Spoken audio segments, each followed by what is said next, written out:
Quando você tem certeza que conhece a Deus. Em Salmos, vamos ver um jovem sendo usado para ensinar sábios. E em 1 aos Coríntios, vamos ver que nada mais importa. Olá, seja bem-vindo ao estudo das Escrituras. Eu sou a Solange Lima. Estes textos que estão na tela são os textos que vamos estudar hoje. Começando pelo livro de Jó, que está indo para o final, a conclusão do livro. Eliú está conversando ainda com Jó e dessa vez ele não vai ser nada sutil. Ele acusa Jó de pecados gravíssimos. Primeiro, ele segue fazendo um discurso de quem é Deus. Eliú tem certeza que conhece Deus, que sabe quem é e está ensinando a Jó sobre quem é Deus. Falando, assim como os demais amigos, como Deus trata o ímpio e o justo, o que fica destinado a cada um. Então Eliú começa a chamar Jó para refletir sobre: você sabe quem é Deus? Você viu como ele fez isso e aquilo outro? E começa a falar sobre o poder, a soberania de Deus acerca da criação do mundo e de todas as coisas. E então Eliú chama Jó para uma reflexão. Ele fala que quando o homem se arrepende, busca a Deus, anda na retidão, na direção, no caminho de Deus, Deus então se compadece deste homem e trata este homem com a justiça do Senhor. E aí, não é que ele faz uma dedução, ele afirma, ele tem certeza, ele acusa Jó de ter escolhido o caminho do ímpio. Ele diz para Jó que assim Deus também quer o levar do meio daquela angústia para um lugar amplo, farto. Porém, olha o que ele diz para Jó: mas estás cheio do juízo do ímpio. E acusa mais, ele diz para Jó tomar cuidado. Cuidado, Jó, para que a ira não te leve a zombar e nem o tamanho do suborno te desvie. É uma acusação bem pesada. E então ele segue falando das maravilhas do Senhor e faz um convite para Jó. Jó, reflita sobre as maravilhas que Deus fez.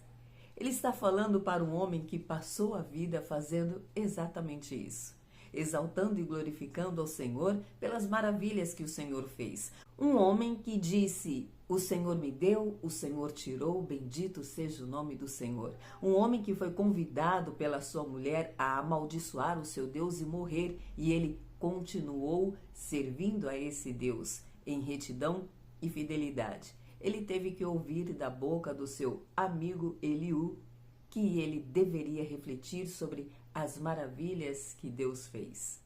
Mas Eliú segue tendo certeza que ele sim conhece a Deus e continua a falar do poder de Deus, e como Jó não tem conhecimento, entendimento sobre esse poder, então ele faz até uma analogia, dá um exemplo, diz que o homem não pode olhar para o sol. De fato, se você tentar encarar o sol, todos sabemos que não conseguimos. Eliú usa essa figura de linguagem, este exemplo, para dizer: o homem não é capaz de olhar o sol, quem dirá o Senhor? Ele está reduzindo Jó a como alguém que não conhece absolutamente nada sobre Deus, enquanto Eliú, ele sim, conhece profundamente.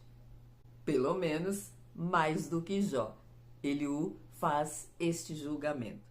Mas amanhã, alguém muito especial e de fato importante e soberano vai finalmente atender o desejo de Jó e falar com ele. Salmos. No Salmos 105, o salmista está falando para o povo de Deus olhar tudo o que Deus fez, e agora ele cita José, falando sobre como Deus usou José, como foi o plano de Deus, usando José para que este plano fosse executado. Então ele fala sobre a escravidão a que o povo foi conduzido e começou através da história de José. E diz então que José, enquanto jovem, depois que ele, segundo as promessas de Deus, foi liberto da cadeia onde ele tinha sido colocado, José tornou-se governador e ele, como jovem, passou a orientar os idosos, os anciãos, os sábios. Como Paulo diz, Deus usa as coisas loucas deste mundo para confundir a sábia. José saiu de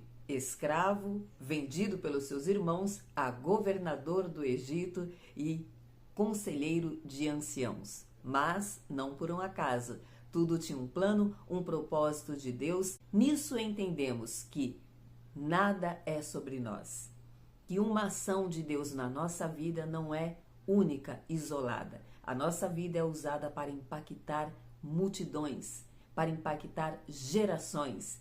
Esteja no caminho, esteja no propósito do Senhor, no tempo, no lugar, na hora certa, ouvindo a voz e a direção de Deus, e abra mão de você. Lembre que José passou muitas lutas, mas ele permaneceu no Senhor em todo o tempo.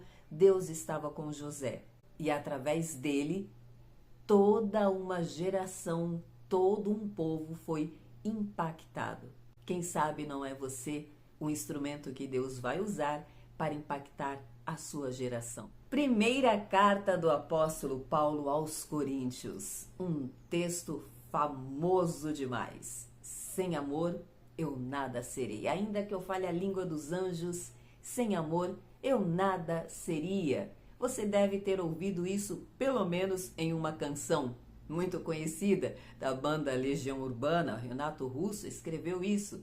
Também foi escrito e atribuído a alguns filósofos e poetas. No entanto, quem escreveu de fato este texto foi o apóstolo Paulo, inspirado por Deus. Sem amor, eu nada serei. E nós poderíamos levar horas aprofundando neste texto, mas vamos centralizar na mensagem principal que ele traz. É exatamente o que está escrito. Eu posso fazer tudo, inclusive doar todos os meus bens. Está escrito neste texto. Eu posso doar todos os meus bens. Eu posso ser profeta. Eu posso falar a língua dos anjos. Vai soar como uma lata vazia, um barulho de lata vazia, se eu não tiver amor. Sem amor, eu nada serei. Os dons passam, a profecia passa, tudo passa, mas o que persiste é o amor. Veja, você tem fé, precisa de fé para crer em Deus, para ser salvo. Uma vez que você já foi salvo, quando o Senhor Jesus vier, você já viveu a promessa. Se você profetiza, as profecias serão cumpridas. Acabou. Mas e o amor? Sem o amor, não tem como você estar na presença de Deus. Sem o amor, não tem como você viver a palavra de Deus. Sem amor, nós nada seremos. É o amor que persiste, é o amor que vai continuar, que nunca acaba. É o amor que resgata você. Foi por amor que Jesus morreu por você.